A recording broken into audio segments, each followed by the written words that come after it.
మనమైతే పునుగులు వేసుకుంటున్నాము ఇప్పుడు పొద్దునకే మన టిఫిన్ అనమాట. మన పునుగులుగా నేను అంత రుబ్బు రెడీ చేశాను. దీనికోసం చెప్తాను, రుబ్బు కోసం వినండి. ఎందుకంటే మనం ఇదనమాట కొంచెం మినపగుడ్లు, చిన్న గ్లాసుడు మినపగుడ్లు నానబెట్టుకోవాలి. టీ గ్లాసుడు మినపగుడ్లకి అనమాట 2 గ్లాసులు నూక వేసుకోవాలండి. వరి నూక, వరిపిండి నూక అంటారు కదా, వరి బియ్యం నూక, అది వేసుకోవాలన్నమాట. పిండి అయితే వేయకూడదండి, నూక మాత్రమే వేయాలి. వేసుకున్నాక కొంచెం అల్లం అండి పేస్ట్ చేసుకోవాలి, కొంచెం జీలకర్ర అండి, తర్వాత ఉల్లిపాయలు ఒక 4-5 ఉల్లిపాయలు వేసుకోవాలండి. ఉల్లిగడ్డ ముక్కలు ఎక్కువ ఉంటేనే బాగుంటాయి, అందుకని ఎక్కువ ఉల్లిపాయ ముక్కలు అయితే ఎక్కువ వేసాను నేను. దాంట్లో ఇంకా పచ్చిమిరపకాయలు తురుగు కూడా వేసుకున్నానండి. ఇవన్నీ వేసుకొని మొత్తం కొంచెం సాల్ట్ అండి వేసి మొత్తం అయితే ఇలా కలిపేశాను. ఈ ముందు అయితే రుబ్బు అయితే మొత్తానికైతే నైటే చేసి ఉంచాను నేను, ఎందుకంటే నిన్న సాయంత్రం అంటే ఒక 3:30కి ఇలాగ మినపగుడ్లు నానబెట్టాను. అవి నైటే రుబ్బేసి నూకైతే వరి నూకైతే అందులో కడిగేసి కొంచెం కలిపేశానండి. నూక కడుక్కుంటే బాగుంటుంది, లేదంటే కొంచెం స్మెల్ వస్తుంది కదా అదుకులాగా. ఇవేంటంటే రేషన్ బియ్యంతో నూక అయితే బాగుంటుందండి. మనం నార్మల్ సన్నబియ్యం రవ్వ కంట రేషన్ బియ్యం రవ్వ అయితే బాగుంటుంది, చాలా టేస్టీగా వస్తుంది.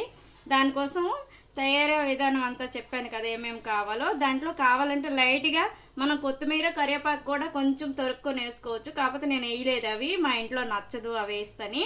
అందుకోసము అవన్నీ కలిపేసి మొత్తానికి ఇలాగైతే రుబ్బుగా తయారు చేసి ఇగోండి ఇప్పుడైతే పునుగులుగా ఇలాగ వేసాను. ఇలా కొంచెం పునుగులు పెనంకి కొంచెం ఆయిల్ రాసాను. ముందు ఆయిల్ రాసి కొంచెం అనమాట ఇలాగ పునుగుల పెనంలో ఇలా కొంచెం వేస్తున్నాను. అవి సిమ్లో పెట్టేసి ఒక 10 నిమిషాల పాటు ఇలాగ మూత పెట్టేసి ఉంచాలండి.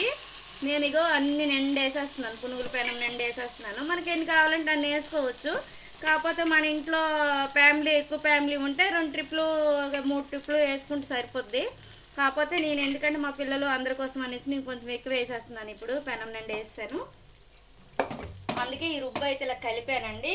ఇప్పుడు దీన్ని అనమాట నేనైతే దీన్ని ఇలాగ కవర్ చేసిస్తానండి. మొత్తానికి ఇలా కవర్ చేసుకొని మనం ఉంచుకుంటే బాగా మెత్తగా ఉడుకుతుందండి. చూడండి ఇలా పెట్టానా, సిమ్లో ఇలా పెట్టుకున్నాము. ఒక 10 నిమిషాల పాటు ఉడికినాక అప్పుడైతే మనమైతే మూత తీయాలండి. మూత తీసి మళ్ళీ మనం తిరగేసేయాలన్నమాట. వాటిని రివర్స్లో మళ్ళీ చేయాలి. వాటిని రివర్స్ చేసి మళ్ళీ మూత పెట్టాలి మళ్ళీ 10 నిమిషాలు.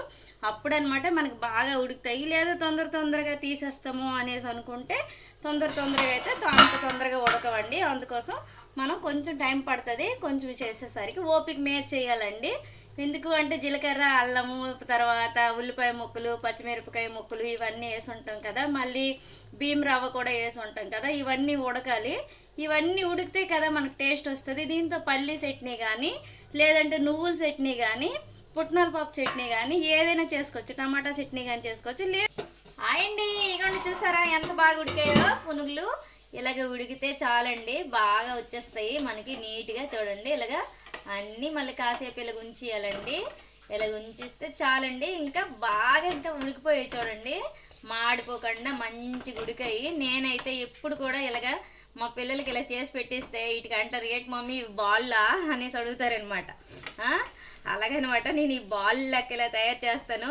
వాళ్ళంటారు ఏంటమ్మా చిన్న బన్నలా అంటారు, వాటికి ఎన్ని పేర్లు పెడతారో మా పిల్లలు. ఇంకా నేనంటాను అవునరా నాన్న బన్నలేనరా, చిన్న బన్నలు, పెద్దలైతే మీరైతే ముక్కలు ఎప్పుకొని తినలేరని చెప్పేసి నేను ఇలా చిన్న బన్నలు తయారు చేశానని మా పిల్లలకైతే నేను చెప్తుంటానండి. ఎందుకంటే బాగా ఇవి గోల్డ్ కలర్లో బాగా ఎగిపోయాయి చూడండి ఎంత బాగా. వీటిని బాగా మనం చట్నీ చేసుకొని తింటే వీటితో సూపర్ లెక్క ఉంటుంది. ఇంతేనండి, ఇంకా పునుగులు మనకు రెడీ అయిపోయినట్లే. సూపర్ లెక్క వచ్చే చూసారా, బాగా ఎగిపోయే బాగున్నాయి. ఇంకా ఎవరికి ఎన్ని నచ్చుతో అన్ని తినొచ్చు. ఇలాగా చాలా అంటే చాలా బాగుంటాయి. ఓకేనా, బాయ్.